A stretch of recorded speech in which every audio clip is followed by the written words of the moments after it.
હવે આ વખતે કોઈ એવો મોકો છે, કોઈ એવો માહોલ પણ નથી. બરાબર છે. અને સ્વાભાવિક છે કે 10 વર્ષથી આ વિસ્તારની અંદર વિપક્ષ કોંગ્રેસ કે આપના ભાગોએ બેસે છે, તો લોકો પણ હવે સત્તાની સાથે જતા હોય એવું મને દેખાય છે. ભાજપ નેતા અલ્પેશ કથિરિયાનું તાજેતરમાં એક નિવેદન સોશિયલ મીડિયામાં વાયરલ થયું હતું અને અલ્પેશ કથિરિયાએ એવું કીધેલું કે સુરત મહાનગરપાલિકાની આ વખતની ચૂંટણીમાં કોંગ્રેસ કે આમ આદમી પાર્ટીને પાટીદાર સમાજના લોકો વોટ નહીં આપે અને ભાજપ 100% બેઠકો ઉપર જીતશે. તો અલ્પેશ કથિરિયાની સાથે જ આ વિશે વાત કરીશું કે આવું કહેવા પાછળ એમનું લોજિક શું છે અને એમની તૈયારીઓ શું છે, આ બધી બાબતો વિશે વાત કરીશું. અલ્પેશભાઈ, ખબર છે .comમાં તમારું સ્વાગત છે. તમારું સોશિયલ મીડિયા પર તાજેતરમાં એક નિવેદન હતું કે આ વખતે સુરત મહાનગરપાલિકાની ચૂંટણીમાં પાટીદાર સમાજના લોકો ભાજપને વોટ આપશે અને આમ આદમી પાર્ટી અને કોંગ્રેસને વોટ નહીં આપે. તો એ બાબતે આવું તમે બોલ્યા, એની પાછળનું કારણ શું? એની પાછળનું કારણ એવું છે કે હમણાં સ્થાનિક સ્વરાજની ચૂંટણી આવે છે. બરાબર. અને આજે મારું પોસ્ટ હતી સુરત શહેર એટલે કે એસએમસી ઇલેક્શન બાબતની છે. કે એસએમસી ના ઇલેક્શનમાં જે 8 થી 10 વોર્ડો છે કે જ્યાં પાટીદાર સમાજની વસ્તી છે ને સૌરાષ્ટ્રની વસ્તી છે. બરાબર. તો આ વિસ્તારમાં 2015માં કોર્પોરેશનમાં કોંગ્રેસ હતું, 37 જેવી સીટો હતી. બરાબર. ત્યાર પછી 2020માં આમ આદમી પાર્ટી આવી. એટલે સમજો કે છેલ્લા 10 વર્ષથી અહીંયા કોંગ્રેસને મોકો આપ્યો છે. બરાબર. અને આમ આદમી પાર્ટીને પણ મોકો આપ્યો છે. અને છતાં પણ એસએમસી ની અંદર બોર્ડ તો ભાજપનું જ બેસે છે. તો સ્વાભાવિક છે કે જયારે સત્તા ભારતીય જનતા પાર્ટીની છે અને 30 વર્ષથી ભારતીય જનતા પાર્ટી શાસનમાં છે. બરાબર છે. તો આ 10 વોર્ડોની અંદર એ તો સ્વાભાવિક રહેવાનું છે કે જે વિસ્તારની અંદર જેની સત્તા હોતી નથી કે કાર્ય ઓછા થવાના છે.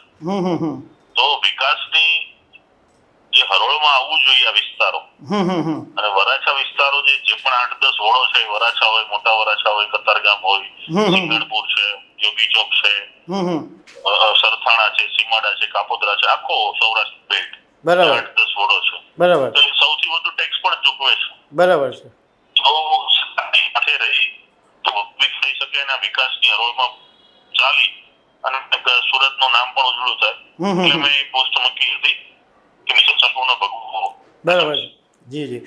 અલ્પેશભાઈ, 2020માં જ્યારે સુરત મહાનગરપાલિકાની ચૂંટણી હતી ત્યારે અમે તમને આમ આદમી પાર્ટી માટે કામ કરતા પણ જોયા હતા અને આઈ થિંક તમારી અને પાટીદાર સમાજના તમારા નેતાઓની મહેનતને કારણે આમ આદમી પાર્ટી લગભગ 27 બેઠકો જીતી હતી અને હવે એ જ પાર્ટીની સામે તમારે હારવાની વાત કરવાની છે. તો આમાં તમારો સપોર્ટ એટલે ભારતીય જનતા પાર્ટી માટે તમારો સપોર્ટ કેટલો રહેશે?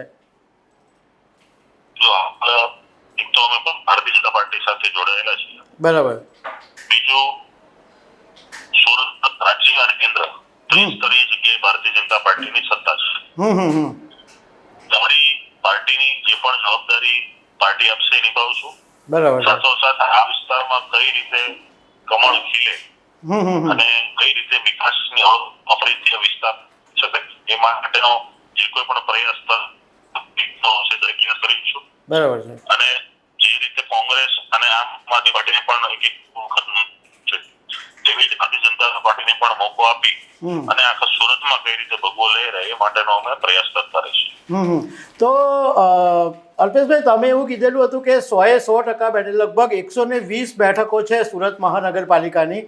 તો તમને એવું લાગે છે કે આમ આદમી પાર્ટીવાળાને એક પણ બેઠક નહીં મળે? કોંગ્રેસની તો 0 જ હતી, કોંગ્રેસનું કદાચ એટલું યોગદાન પણ નથી, પરંતુ આમ આદમી પાર્ટીના કેટલાક જે નેતાઓ છે, કોર્પોરેટરો, એ થોડીક ત્યાં ગાડી ગ્રાઉન્ડ લેવલે મહેનત કરે છે, તો પણ એ લોકોને એક પણ બેઠક નહીં આવે એવું માનવું છે?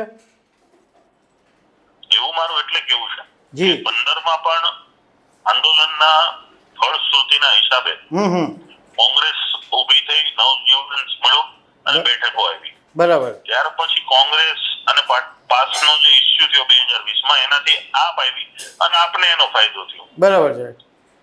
રિયલમાં પોતે પોતાના કામથી કે પોતાના નામથી કે રીતે મત લીધા હોય એવું બંને પક્ષનો દાખલો નથી બન્યો.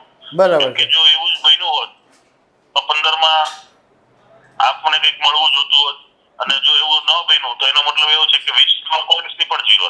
બરાબર છે. એટલે બંને પક્ષોએ જે તે સમયના આંદોલનના લાભો લીધેલા છે.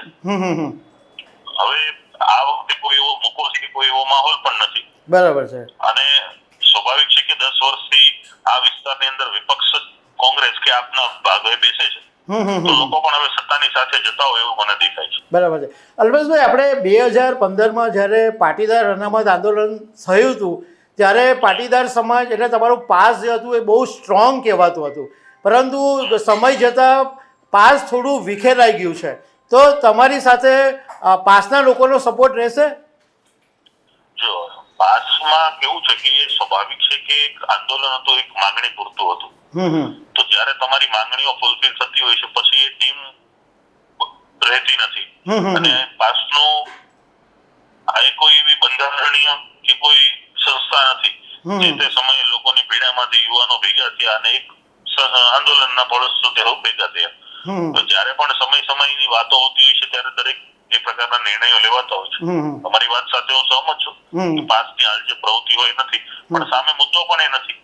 જે અમારો રિઝર્વેશનનો મુદ્દો તો 10% ઈડબ્લ્યુએસ મળી ગયું છે. તો જ્યારે તમારા મુદ્દાઓ ફૂલફિલ થતા હોય છે ત્યારે પછી આંદોલનની જે ટીમ હોય છે એ અલગ અલગ પોતાની રીતે કામ કરવા લાગતી હોય છે. બરાબર છે. ગુજરાતની અંદર ગુજરાતની સ્થાપનાથી ત્યાં સુધીમાં આવડી મોટું આંદોલન કે આટલા વર્ષો સુધી કોઈ ચાલ્યું હોય એવું પ્રથમ આંદોલન હતું. સ્વાભાવિક છે કે આટલી બધી સમય સુધી એ ટીમ ના પણ રહી. બરાબર છે. અલ્પેશભાઈ, છેલ્લો સવાલ એ પૂછવો છે કે તમે આમ આદમી પાર્ટીમાંથી ભાજપમાં જોડાયા એ પછી આમ તમને કોઈ સત્તાવાર પોસ્ટ નથી આપવામાં આવી, અને અત્યારે પણ ઘણી બધી પોસ્ટ જે જાહેર કરવામાં આવી એમાં અલ્પેશ કથિરિયાને નથી આપવામાં આવી. તો સુરત મહાનગરપાલિકામાં સપોઝ કોઈ કારણસર તમને કોઈ જવાબદારી નહીં આપવામાં આવે તો પણ તમે આ જ રીતના કામ કરશો? મારે કોઈ જવાબદારી સાથે લેવા દેવા જ નથી.